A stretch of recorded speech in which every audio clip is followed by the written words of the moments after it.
Hello and welcome to Wrestling and Everything Coast to Coast with your hosts, Evan Ginzburg, Buddy Sotello Esquire, wrestling's premier photographer, Mike Lano, and special guest star here, Nikita Breznikov, former manager of Nikolai Volkoff. And really great to have all of you gentlemen here today. I think we're all chomping at the bit to talk about what happened this week in the WWE and wrestling in general. So I'd like to, throw it open to our guest first on what you'd like to say about the recent WWE releases. It seems like that's a topic we keep talking about every week on the show. Well, that's what I was just going to say, Russell. Every week.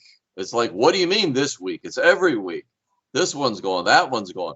I couldn't tell you who any of them are, but I do see on the internet a lot of releases, a lot of problems, and you know what that usually means for an organization, right? It's a sinking ship. Except they're sinking because they have so much money. Well, there's so much gold in their hole. They're not sinking. What this is, because I'm watching the product. I actually watch the stuff. I know these guys. I talked to two of the four Hit Row guys yesterday. And they just had a ton of releases. This is, I think, the fourth or fifth this year. So that's like 160 talent somewhere. I could be a little bit off. But they had a release just several weeks ago. And amongst all of those was Taya Valkyrie working in the NXT farm system as Frankie Monet, named after two 80s rock bands that she loves. Frankie Goes to Hollywood and Alison Moyet, if anyone's wanted to know. That's a scoop for tonight's show. So they released her, but then last Thursday late, like 3 weeks later, they released her husband. And in the first cachet, or the release was just a couple of weeks ago, they released Keith Lee and Mia Yim, husband and wife.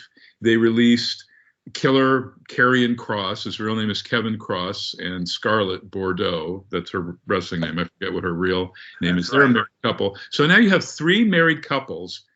All of this before the holidays. A couple of weeks ago, when they had that huge batch of releases, much more than the 8 talents released last Thursday night, they had the CEO. I told you guys this. The CEO of WWE, female, first had to go on at the shareholders meeting and say, we had a record third quarter, fall quarter for 2021, record. We made all this profit, blah, blah, blah. And she knew, I don't know if she was going to be the one that had to say in just a couple hours all the talent they were releasing. Again, this was like 3 weeks ago. But she quit. She quit because she thought some kind of duality. That's what the reports are. So allegedly she quit because she just thought, this is the shits that I have to report all this profit, and then we're releasing all this talent. So the guy that Vince brought aboard, I don't know, was it about a year ago, this Nick Khan guy, who is everybody's crediting for all these releases, is seemingly prepared to be sold, potentially. This is what it looks like. This is what a company does. They max out their profits. They try to minimize their costs, meaning talent, which wouldn't be that much when you consider what these people are being paid. Nothing special other than maybe Braun Strowman and Wyndham Rotundo, who was working as Bray Wyatt, who we talked about, Evan in particular. But Zig Ziglar is earning $4 million a year. Dolph Ziggler is? Well, yeah, Ziggler, yes. Dolph Ziggler. Okay, but is earning $4 million a year. Randy Orton is earning, I think, $6 million a year. What they're doing, though, is indicative, and this guy's like Kenny Omega's, latest New Japan nickname, the Cleaner, that he's had for years. Nick Khan is the Cleaner. He's cleaning out, anybody that, is deemed, whatever. I mean, they just brought Hit Row aboard a couple of weeks ago, and then they fire the female of the group, which really knocked the wind out of the other three. Isaiah Swerve Scott, who I know, and I would like to bring him on the show at some point too. But, and then they released those last three guys, and they went from being like these killer heel rap guys with their faux company, which was, fictitious, but very talented, all four of them. And then they take away the female when they bring them aboard SmackDown, and then they turn them face. And, after like a week of coming soon videos, when they have the coming soon and a photo or video of the person, that's the kiss of death now. So the sale, if it is going to be, if it's truly all of this is being these machinations by Nick Khan, the number 2 to Vince on many levels, and he's advising Vince, get rid of these guys, get rid of these guys. They have, I don't know how many left, but it's certainly not much compared to how much they got rid of. Potential sale, possibly to NBC Universal. Those would be the suitors.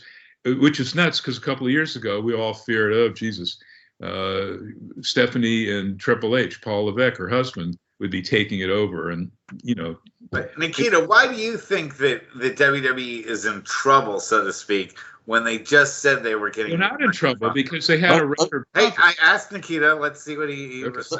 Let me re-clarify my statement. When I say company, okay, I'm talking about balance sheet, Wall Street investment, okay, stock investors, which I have done in the past and done okay with. They like to see you cut jobs. They love that. That means your stock is gonna go up. You watch probably Monday, Tuesday, Wednesday, WWE is gonna go up maybe 5, 10 points. WWE's never going anywhere as a wrestling company. They could dig Bruno up and reincarnate him, or some other company could. WWE's not going anywhere. They have that world domination. Hate to say it because I don't watch it. Evan, I'm with you on this, cold-hearted and all that. What I mean by company is usually when company starts to slash the payroll, that means there's trouble. So that gives our stockholders a boost, and they like that. And right now, WWE is more of a Fortune 500 company than wrestling. I think that's their main motivation. Who do you think the majority of you guys, and I'll shut up, the majority of the stockholders, shareholders, I don't think these are serious investors because the serious investors might be elsewhere. There might be X amount, correct. But I would think it's a bunch of marks that are, have 10 shares, maybe 50. I own a piece of the WWE. Yes. Dr. Mike, you're right about that. For the most part, it's a lot of idiots that just say, I'm a stockholder in WWE. And it's like, if Vince McMahon wouldn't take your phone call, you chump, just go sit down and relax. But the people that put the money in the bank and keep Vince going, yeah, they're taking a look at the hard line, without a doubt. So, Evan, tell us what your thoughts are. My thoughts are that it's a ruthless monster dirtbag corporation that doesn't care if their talent lives or dies, and they're vicious, and the fanboys that are apologists for them are no better. And when the fanboys do the 82 wrestlers released this year, plus office staff, okay? Plus office staff. So 82 wrestlers, and the idiots go, all 82 of these men and women were not worthy of wrestling for WWE. Oh, and they should have saved their money. That's the other, a couple things were posted on your wall on Facebook that we should bring up. And it's these guys. One of them was saying, well, hey, he earned a lot more money than an average guy earned. So why are you feeling sorry for John Morrison? And then the other one was, well, I sure hope he had saved his money well enough, and invested his money well enough, and they were both smarmy, backhanded, snide, like, these people should have seen it coming, and hey, I got cut from my job once, and so if I can get cut from my job, I have no sympathy for anyone else that gets their jobs cut kind of attitude. And it's corporate apologists that I think any corporation would be jealous of to be defended in this way, because most aren't. But for some reason, people go out of their way to defend Vince McMahon when you wouldn't if this was Comcast or if this was the NFL or some other corporation that is treating people in this kind of a callous manner. Let me go the other way here for a second, because for some of these folks, you could tell how miserable they were. I put out some tweets and stuff that they should future endeavor quote, italics creative, because they're anything but. They're the people that are failing. We talked about that a couple of shows ago. But when this happened the last time, this has been the fourth or the fifth last Thursday night cutting this year. And as Evan said, 80 thereabouts, maybe. It's not the fault of the wrestlers. No. Here, what I'm saying is it might benefit some of them that were so miserable there. But on the contrast, a guy that I'm going to be calling Drake Maverick, who worked in Impact and TNA as Rockstar Spud. This guy was not just wrestling, but he was helping coach others with promos. He was helping coach the younger talent in NXT. He was helping Jeremy Borash do the videos. This is a guy who came from TNA, if you remember him, doing the announcing, but he was Mr. Everything backstage. And his assistant in WWE's NXT was this Drake Maverick. I forget his real name, but that was his character name in WWE. And all they had for him, they bumped him up, or they would bop him back and forth. They'd have him do the chase the title thing, the 24/7, which is just a joke. And also, anyway, a lot of those folks, Tony Khan is going to pick them up, or he's going to push them maybe to Impact, so then everybody can share in them, that being Billy Corgan's NWA, perhaps Court Bauer's MLW, Impact, and then AEW. So it might benefit, it's horrific that it happened to all these good people and behind the scenes people too at the holidays. That's the gross thing that Evan hit on. Not just a couple of weeks ago, that was horrible because we're leading into the holidays, but right here, days before Thanksgiving and Christmas, Hanukkah, and Kwanzaa and everything else. But one guy who manipulated this properly, again, of Hit Row, who I talked to yesterday, AJ Francis, who was also representing WWE on that A&E series, Lost Treasures. He was the guy every week, and they were also showing his videos. He's training, to become a wrestler, a so-called WWE superstar. But he was the guy going to all the houses and helping with Ric Flair and Undertaker getting these gimmicks so they could put them in the museum, the WWE Hall of Fame. And of course, no fans will ever see it, probably in our lifetimes, none of the four of us. There won't be a physical Hall of Fame. But AJ Francis, who worked as top dollar in Hit Row, he did this, put this up online, like a 90-second, where he name checks every promotion out there. Hey, AEW, hey, MLW, hey, New Japan, hey, All Japan, hey, Noah, hey, Ring of Honor when you return, hey, PWG, Pro Wrestling Guerrilla, give me a shout. And he did this very creative thing, and every other promotion on the planet other than WWE, he name checked in like 90 seconds. Very creative, very sharp guy. And he also said, both on Busted Open and with me, that he was wrongly labeled as and some of the other guys in Hit Row, behind the scenes, they heard that they were labeled angry young black men, which, they deny, so it's like they set these guys up so they have like an excuse they can fall back on. It's all disgusting, is the bottom line, in my opinion. It's all very disgusting. But the hope is that some of these guys, like the guy that was the huge guy in NXT, I can't think of his name now, from Australia, and his heart was broken because they put the North American title NXT on the guy, and then like a month or so later they strip him and then they fire him. This guy had all this momentum, so he's now in Impact. He's happier than ever. So maybe for some of them, particularly because since Impact is working with AEW, there's only so much room though in the lifeboat. Tony, AEW already has taken on a bunch of people. If he can find a way to bring somebody in and make it meaningful, this guy is the diametric opposite. I keep saying it, of Vince McMahon. This guy loves his talent. He loves wrestling. He's not jaded. He's got a lot of disposable money through. But there's still only so much room. You can't fit everyone in on a 2-hour show. They've got more shows coming. They have the 2-hour on Wednesday, Dynamite. They have the other one Friday after SmackDown. They're going to have 4 of these, similar to WCW's Clash of the Champions. And they loan out talent. Now it's very fluid between New Japan, AEW, Impact, Billy Corgan's NWA, MLW, etc. So I'm just hoping let's change the subject slightly and and get back to something that I think Evan and Nikita can comment on, which is that why do you think the WWE has such loyal fanboys that are out there that are constantly? You know what their top demographic is, Russ? It is older WWE. But why do you think people want to defend Vince? And I'm looking for Nikita and Evan's thoughts. I actually asked that question of a friend who is a trained psychologist, and this is interesting.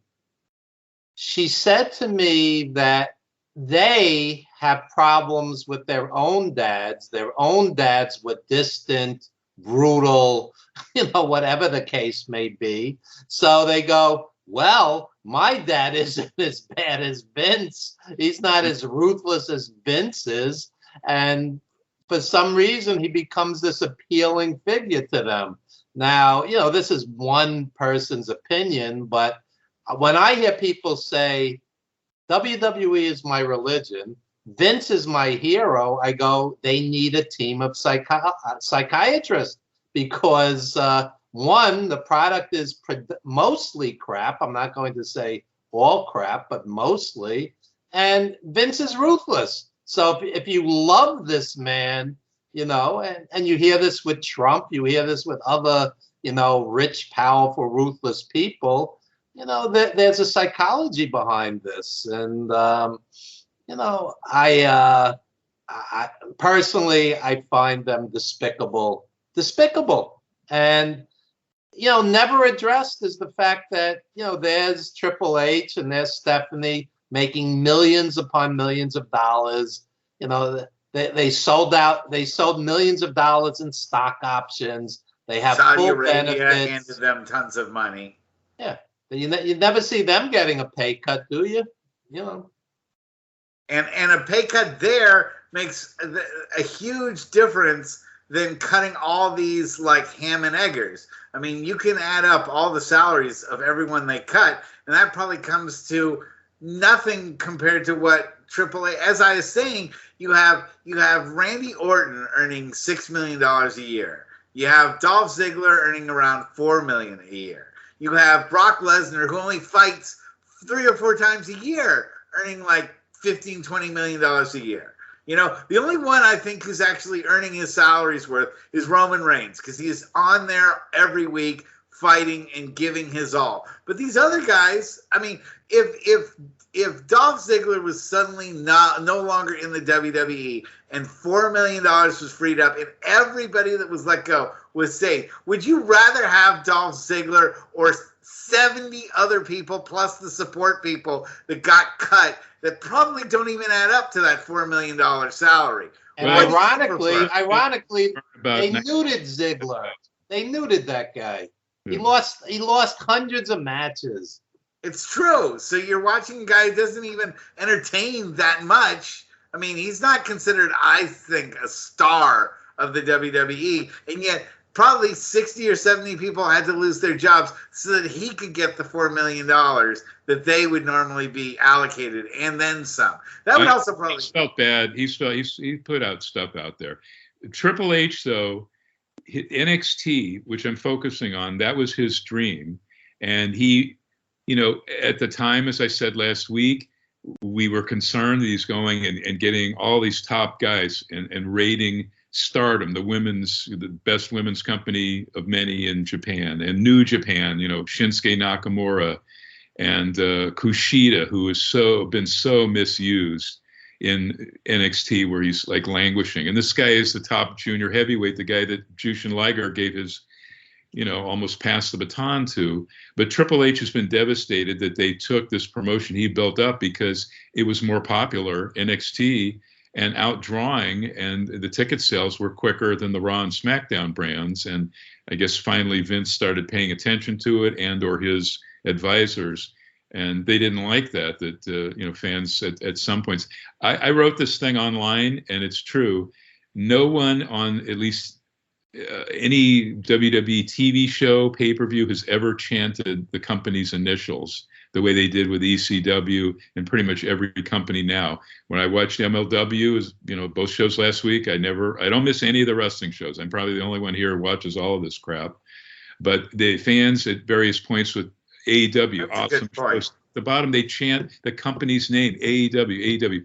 You have never heard any fan chant WWF or WWE. Never, ever, ever. It hasn't happened. And people will say, oh, it started with ECW. Well, all these other companies, even WCW, after the chant started in ECW, fans that during the junior heavyweight matches would chant No, the closest thing you probably have is like, DX or Cena, people, chanting those guys. But Nikita, why do you? I want to get back to our original point because WWE sees itself, and then I'll shut up, as being more important than any individual talent.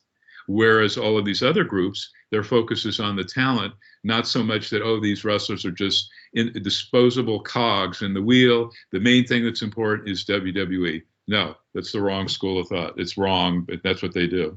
But why, Nikita, why do you think people go so far to defend Vince McMahon despite how reprehensible he is? Don't pull the plug on me. I'm not losing my mind, but it's mass hypnotism. Just like when people would say Hulk Hogan was the greatest wrestler of all time. No, he wasn't. Hell no, he was not. Or they'll tell you that Mick Foley is God. It's like, are you stupid? Mick Foley's a stunt man. He's not a wrestler. He does goofy shit. Even Dominic DeNucci. I like Foley. You were smarter than that. Evan and I like Mick, but Nikita, what was the thing that Thez said about Hogan that encapsulates him? That he didn't know, the old saying, and Thez, the wrist lock from a wristwatch. That's right. That's exactly, and it's like, there it is, right there. This is what marketing can do for you because you hypnotize people. You keep making them think this guy's the best. This guy's the best. So they just keep repeating, that's the best. WWE's the best. It's like, no, it's not. You don't even know what the hell wrestling is. What I found interesting was a guy posted, how vicious these cuts have been, that you shouldn't, watch or support them.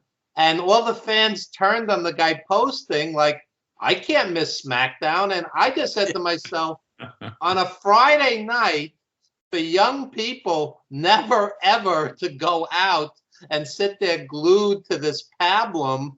I mean, these have to be, a portion of these guys have to be dateless wonders. See, they kill the messenger, Evan, because they don't want to hear that. So, this guy, he's whatever. And let's just burn him, take him off Facebook, block him and everything else. It's like, no, this guy's got a voice because he's got a brain and he thinks for himself.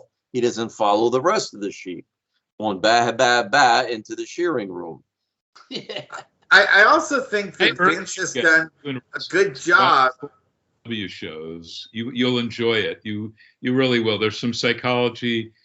The guys aren't scripted. They proudly say we don't have to read off teleprompters. We don't have to memorize stuff. Like Eddie Kingston is killing it. He's the best interview in the biz right now. He's like Mick Foley, but different. But Mick Foley at his peak, he's just improvising it with CM Punk. Off the charts, those promos from those guys, particularly Eddie Kingston, who's just Evan, and you saw him, particularly Evan. He's seen him probably from day one. Yeah, but I think that Vince McMahon has also done a kind of what we were talking about, a job of devaluing the talent. We've talked about this for a while, that we don't care that much about the wrestlers that fight in the WWE. We've lost that sense of, like, in a movie where you care about the character and you care about what the premise, and you care about why he's in there, what he's fighting for, who he's fighting against. The WWE has lost that by being so two-dimensional. And so when these people get let go as talent, likewise, because people didn't care about them in the ring, they don't care about what happens to them outside the ring or what happens to them once they leave the WWE. Their value, Vince has convinced us that his talent means nothing to him, and therefore they mean nothing to us. Is this, do you guys follow this kind of logic that is being said? Well, part of that is they're presented as cartoon characters in WWE, so that when there are mass layoffs, people aren't thinking, hey, this poor guy relocated for his opportunity that was squandered in WWE. This guy uprooted his kid from school and moved them 1,000 miles away so he could wrestle for WWE. And the ironically named creative, did nothing with him or her, etc. So on. So if you don't think of them as human beings, if you think of them as cartoon characters, you're not going to be emotionally invested. Hey, this is pretty lousy, a week before the holidays to let all of these guys go, including married couples. So one of the wrestlers was saying, they let go my husband and myself, but they were like, oh, what are you complaining about? You're getting like 90 days pay or whatnot. I mean, the fans do this knee-jerk support for the monster corporation, not for the worker who's going to be looking, for their next gig. They don't get it. They just don't get it, and they don't want to get it. They can't get it, Evan. They can't, because all they want to do is look at their television and watch their cartoons, which is WWE. They don't care who the characters are. They just want to watch WWE. Whereas WWE, on the other side of the fence, is looking at profit and loss, because they are an investment corporation. They are no longer involved with wrestling. They are an investment corporation. You're a T-shirt company. The more people I get rid of, the better my bottom line looks like. I don't care about you, the fan, not like the old days where they knew if you didn't make us happy, we didn't buy the tickets and you didn't make the profit. Today, the profit's built in, basically. These idiots are going to keep buying and they're going to keep watching. So what does Vince do? He makes his product look stupider because he can't compete with the good wrestling, so make it look stupid. So these other idiots that are watching stupid think it's good. And now they think, hey, you're the best product out there. I'm not going to watch wrestling. I'm going to watch stupid. There's a disconnect because for starters, the ratings have never been lower. They have never been lower. They used to be doing 3.75, sometimes 4, and now they just barely break 1 million viewers. So and this is, Evan knows this. When Bruno used to call me almost every Sunday, he'd want to know how shitty are the ratings. What are the pay-per-view buy rates? They lost all incentive to produce.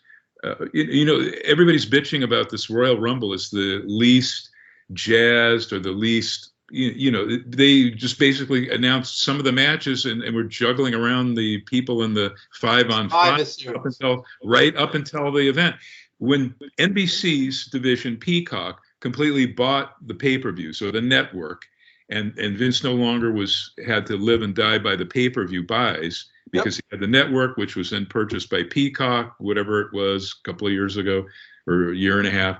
Now with Peacock, they don't even care. So these are all throwaway pay-per-views, one a month. The Royal Rumble has lost its cachet. Not everyone, but most people are upset at how this has been promoted. It's like a nothing because there's no. What about Survivor Series? That used to be a big deal. Well, it is more so now. This Survivor Series, rather, this one coming up, or it's today. It's still ongoing as we Exactly. talk. I was going to say, did you watch it? I certainly did. I watched the opener and I couldn't take the free match. I couldn't take the rest of it. There you go. You couldn't even take it for free. The match for free was horrible. There's no consequences to any of the matches. They have. They're going to show all the highlights of it tomorrow. They have champion versus champion, yet the titles aren't on the line. So none of it means anything because then they're just going to go back to their own brand. So it's meaningless, where at least the Royal Rumble, whoever wins that, gets pushed through and is often the challenger for one of the titles at WrestleMania. But this pay-per-view, even Meltzer is saying it's no longer part of the Big Four, where it always was. The Survivor Series was always that way. And there's very little interest in most of the matches on this thing, other than the legit heat that's fueling interest in Becky Charlotte. Well, it gets to a point where they're going to show everything that happened that was important in SummerSlam, in Survivor Series, tomorrow on Raw, and then on SmackDown.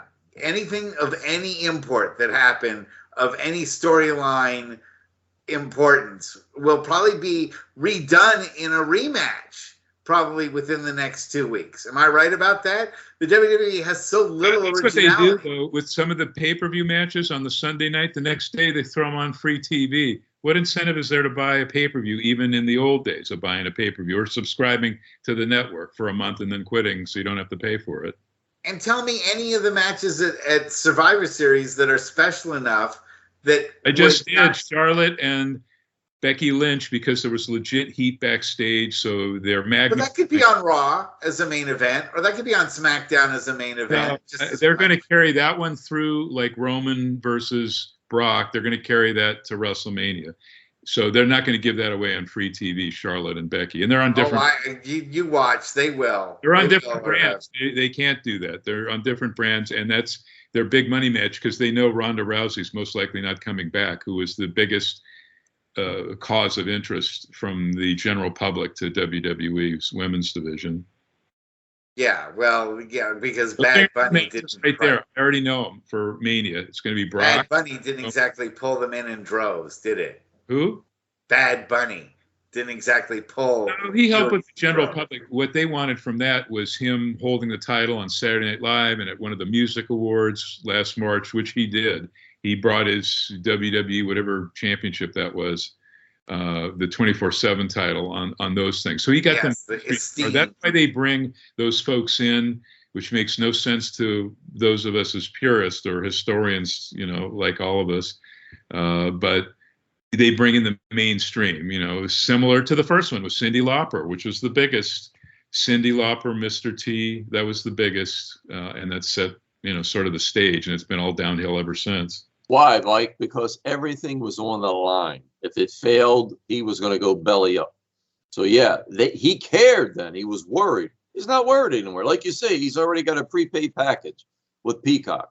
So who cares? Why do I need to worry? No incentive. What's that, Mike?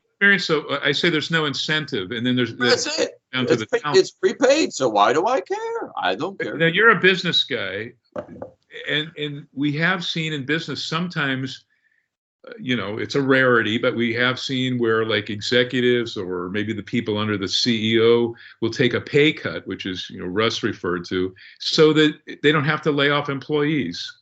And I guess, other than WWE, I'm sure Tony Khan would do that. He hasn't fired a single person. He said very proudly, he's so upset about this, but he said very proudly, I haven't fired, but like one person had to be let go because that guy, was accused of raping somebody. So they had to let one out of all the zillions. They have way more talent than WWE. It's phenomenal if you look at all the numbers they have. But they would do that. I don't see that ever happening, as Russ and you guys said, in that company. But how common is that or is it for some companies to say, hey, we're going to take some pay cuts, or the CEO will say, I'm just going to take a penny from my annual annum salary so my folks can stay. Now, I said this once before. It may have been on this show with Russell, and I'm not sure who else was with us, but if Ted Turner had paid attention and had half the passion that Tony Khan does, Vince McMahon wouldn't be in business. WCW would be it. WWE would have just rolled off the table and under the couch someplace, and that would have been the end of it. But, Ted Turner was just writing the checks. He wasn't paying attention, and then it just kind of self-destructed. But Tony Khan, then came Vince Russo. Well, yeah. He's a booker. He didn't own any part of the company the way he's... No, but he booked it into the ground. He didn't pay attention. The writer did not pay attention.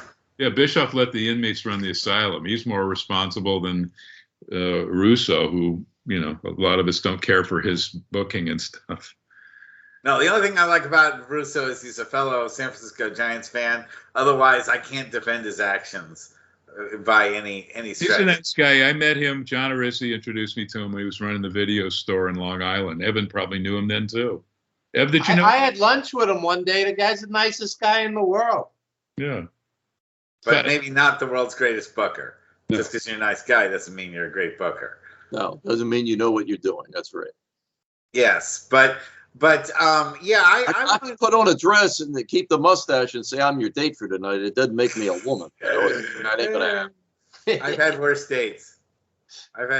Trust me, I've had worse dates. But I I did want to say my own John Hennigan story. You know, Johnny Morrison or Johnny Nitro, however you want to refer to him. I knew him when he was still wrestling for Tough Enough in the Tough Enough contest, and he came and he did a show because he's originally from California. He spent a lot of time in the Central Valley, and I did a show with him for Supreme Pro Wrestling. I just sat in I was managing another guy, and I was sitting in the back with him for most of the show. And he is really a really nice guy. And I know that he's gotten big and been able to diversify himself. I think he's the one guy that has been let go, that has a good chance of landing on his feet from all of this and finding a way to keep his fame and his 15 minutes going.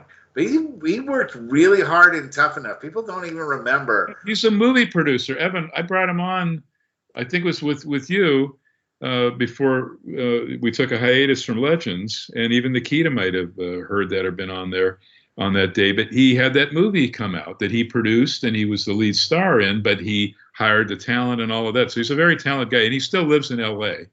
That's born and raised in Los Angeles and all of that. And I think Santino Brothers is where he got a lot of finessing. That's Joey Chaos's dojo, world famous dojo. That's Spanky Brian Kendrick, who Russ, you and I know from coming up from Southern California to APW. He was breaking in and helping Jean LaBelle on the side with Ronda Rousey at Santino Brothers. So John Morrison has come back and helped out. And as Joey told me, so has Brody King of Ring of Honor and one other huge talent that I'll think of in a second.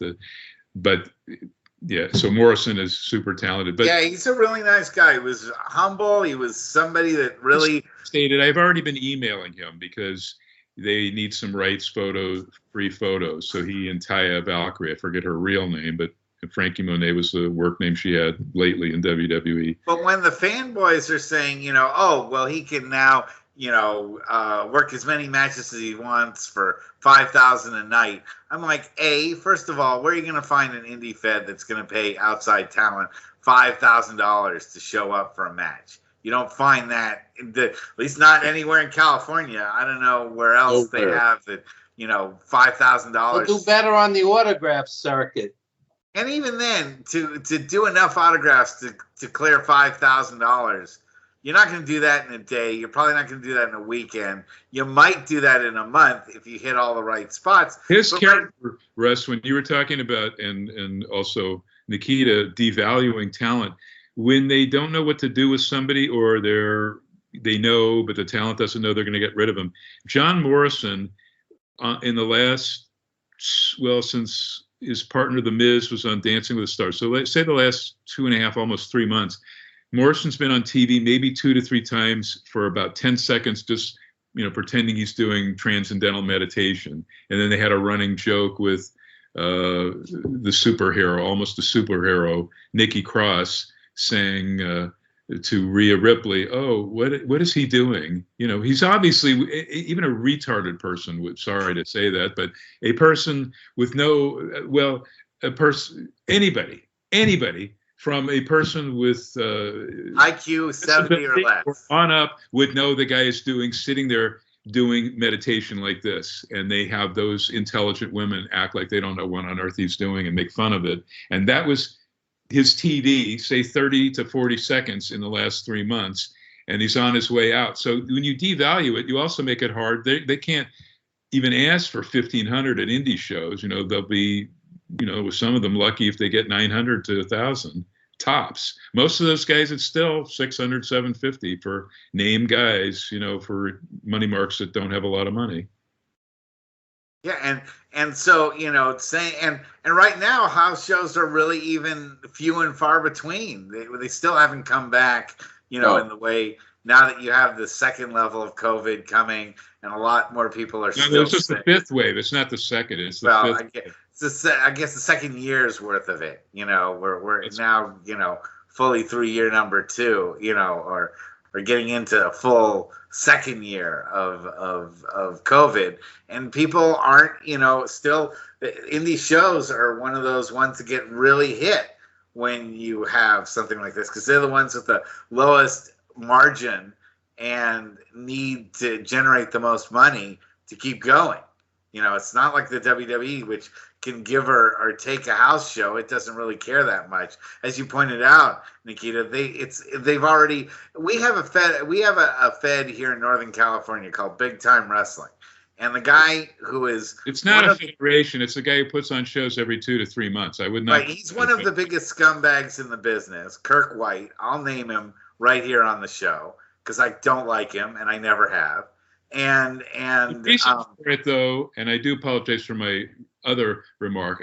By that, I was being retarded. But I mean, anybody, whatever your intelligence level, if you have mental challenges, you would know the guy's doing transcendental meditation. So Kirk White, who we call many years Jerk White, belittles his volunteer crew. He often will seek out people that are maybe mentally unstable. A lot of them claim they were not getting paid to work the vendor tables or to take tickets or any of that stuff. And then he'll yell and scream at them if they made a mistake. Well, hey, you're not paying them and you're preying on them. But more importantly, as Nikita was pointing out, Kirk, when I did have a conversation with him, and he's one of those people, by the way, that you have a conversation with, and you, after a few minutes, realize that you're having a completely different conversation than the one that's going on inside of Kirk's head. No, he's just all about money. He doesn't like... He really is, but he pre-sells his shows. All of you guys do. Roland Alexander, for example, the competitor, and he grew up, loved it. I mean, he was sitting there when I was taking pictures of the Cow Palace in the early 70s, sitting there with Meltzer and Eddie Moretti, Moondog Moretti, watching those shows. Not Kirk White. He just is about making money. That's many indie promoters are like that. But he, for example, when he'd have a shit show, this is a guy who just has poorly trained talent, and then he'll do a couple of named fly-ins to save the show. And those named talents. But because he sells a lot in advertising and because he does those card signings and ad appearances for car dealerships, he makes his money before a ticket is even sold for one of the shows. So he'll have them do the fly-ups. They have to do signings. But he doesn't care if he sells tickets. This is what I'm getting to. He doesn't care if fans show up. He's already made his money before he sold a single ticket. No, I've got a point here. You're wrong on that. But I was with Owen Hart and Jeff Jarrett. I picked them up at the airport. I brought them to the signing that they had. And Owen agreed, and in his contract, he was only going to do, X amount of autographed 8x10s with the fans. And when the fan thing was over with, Kirk said he throws like 500 more 8x10s at Owen Hart and asked him to sign all of those. And Owen refused. And he said, you're going to devalue my signature in the market if you have all of these signed 8x10s flooding it. Plus the fact that you are asking me to do this beyond what we agreed to monetarily. That is Kirk. That is Kirk in a nutshell. But because he made all his money before he sold a ticket, he didn't care if fans came to the shows except for his own ego. So he never tried to book anything so that people would care at all. Notice that BTW never had any storylines. It never had any, and it was like what Nikita said. He kept fans from caring about his wrestlers because that made them disposable. And the fans came for BTW because of the big stars that would come in, not because there was wrestling in there that you would want to watch and follow a storyline to, like what we had in APW. Evan, do you see that kind of stuff on the East Coast? I don't think you do. I think the promoters take a more of an interest in sort of these casual West Coast guys. We have some promoters that love wrestling and care about the wrestlers, and we have promoters who, they're bloodsuckers. I mean, you can't make a general statement. It varies, absolute extremes. There are promoters I wouldn't spit on if they were on fire, agents as well, and there are other guys that, love wrestling and love the business and want to be part of it. And I mean, Nikita worked tons of indies with Nikolai, right? Am I right? Yes, absolutely. It varies, yeah. And there would be the fork tongue, tell you this, you get that. and then want you to do this, you're going to do that. And it's like, yeah, without a doubt, it varied. But there were people that did have the passion as well as the profit in mind, and they wanted to do a good show. Now, I'll tell you what, Phil Varlese, if you guys know who Phil Varlese is from the wrestling guys, he used to promote out of Atlantic City, the Tropicana. You know, Phil was a straight shooter. He's a wonderful guy, but he really cared about what you were going to see. He made sure, and he brought in Droz before Droz got hurt, a big name, Prince Albert and Missy Hyatt, as well as big indie stars at the time, like Tommy Cairo. And Nikolai, he brought me in and different people, but he cared about what happened. He didn't just want to say, well, I'm going to make a profit because we booked the Tropicana in Atlantic City. We're going to do this, we're going to do that. He wanted a great show to go on. I think that's a rare thing, but it shows when you have someone that does that. It shows versus the kind of sausage processing that we get with the WWE right now. That it's like, you want a hot dog, I'll get you a hot dog. Don't ask what went in the making of that hot dog, but we're gonna grind it up for you and spit out the same hot dog week in and week out, and you're gonna eat that hot dog. Throw it away and get another one. Boom. That's it. Yeah, and this disposable humanity thing, and the fact that there's so many people that enjoy seeing that disposable humanity and defend it, even when they know that really deep down it's the wrong thing, but they're okay with it because it's not their lives. And the people listening, whether it's wrestling or any other venue, they don't care about the human aspect. If they are profit-minded, they don't care. You could bring your kids in starving to death, bleeding and dying, and they're going to walk over them because they're heading for the bank with the cash their check for the profit. It's just like that. So it's too much. Look, I've said it before. When you start to see price gouging and things like that, it's the American way. You need it. Hey, bend over. I'm going to do you because now I can make 10 times what I made last week. It's just the way it goes. It's sad. Were you talking to my boss last week, by the way? What's that? Were you talking to my boss last week? No, but they're like that. It's just the way it works, man. It goes beyond that. I'm seeing all day on social media, the fans are going, who would you like to see let go in WWE? Okay? They're going, this guy's a jabroni. They should let him go. And this guy can't work. They should let him go. Yeah, and then Mike, then they go, they're just sitting at catering in WWE, not earning their keep. They're worried about Vince's catering bill. Can you imagine? But when these let me throw this at you very quickly because I know I'm going to forget this. There is X amount of remaining talent that say they ulcerate day by day. Whenever they hear the phone ring and they look and they see it's from Stamford, they don't know, what they're going to be told. What did they do wrong? They're ulcerating that they may have John Laurinaitis give them their notice. So anytime that phone rings, they just dread it. It's horrible to hear. Well, when you hear these half-wits use terms like jabroni and inside terms like that, it's like, you don't know what the hell you're talking about. You don't even know how to spell it. So shut up. Don't say it. But yet there they are. They think they're it. They know what's going on. And they really think they're dictating to Connecticut what the hell's going to happen. And it's like, they don't give a shit what you think. Because I got my share of WWE stock. Yeah, it's like, yeah, guess what? I'll buy that with my cookie jar money. They ain't worried about those idiots. 82 wrestlers let go, and they feel that all 82 couldn't work. This is how little they grasp of pro wrestling. And they don't know and they don't care about what it took to get to the WWE or what this means to the people who are in the WWE that got let go. And I want to relate it back to another story. It's the one that Mike and I both share, which is the story of Mike Lockwood, who was, Crash Holly.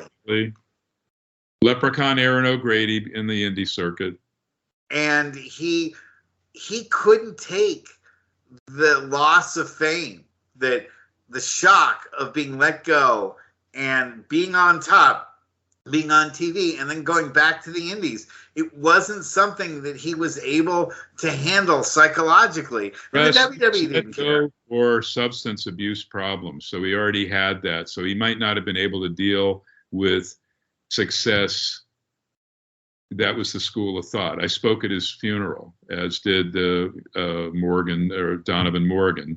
But I was there in Pacifica and spoke at his funeral, one of the last guys to speak. He did have, that issues when he went to ECW and he kind of was acting out a little bit, and they decided not to hire him after all. They took it back from him and he had to come with his tail between his legs.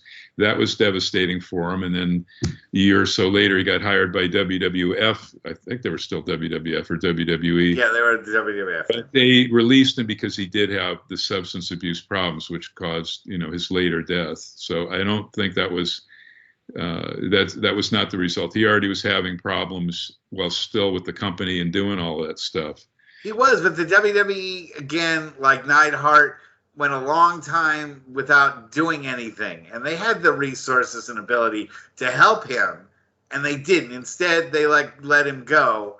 And then, of course, fanboys are like, well... I mean, they can do whatever they want, though, to be objective. They can do whatever they want. You can do what you can do, or you can do what you should do. You have to give them credit. They paid for a lot of folks, schmucks and good people to go through rehab.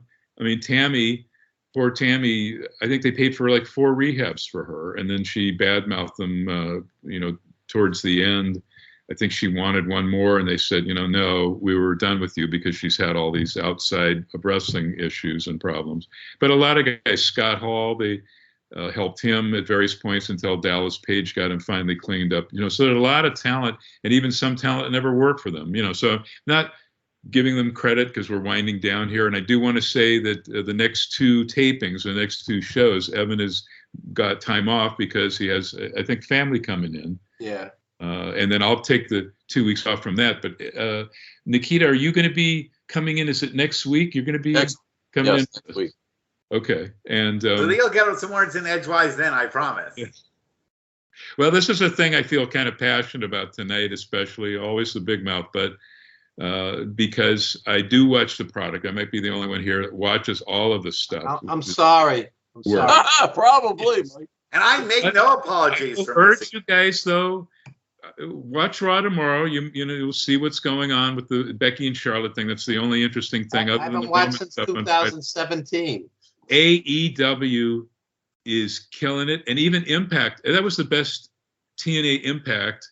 They're just now known as Impact. Last Thursday, all these New Japan and some AEW guys.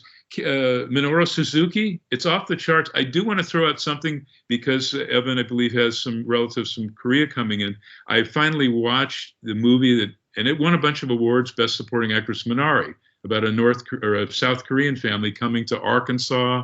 Yeah, it was great. I just saw it. Great. There is a wrestling scene with the grandma, with the grandson, and he's giving it to her. He goes, "You're not like other grandmas." They're watching, and the clip is of Cyclone Negro against, do you remember the wrestling scene? It's very brief, but it's an old. Yeah, it was brief. Yeah.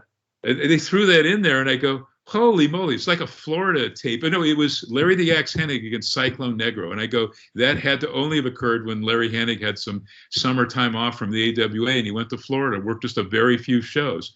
So it was like a modern 2000s family, but they're having them watch this clip that just blew me away because it was from the 70s, probably 1975, 76. Mike, have you ever heard of Sonny Chiba's Karate for Life? Yes.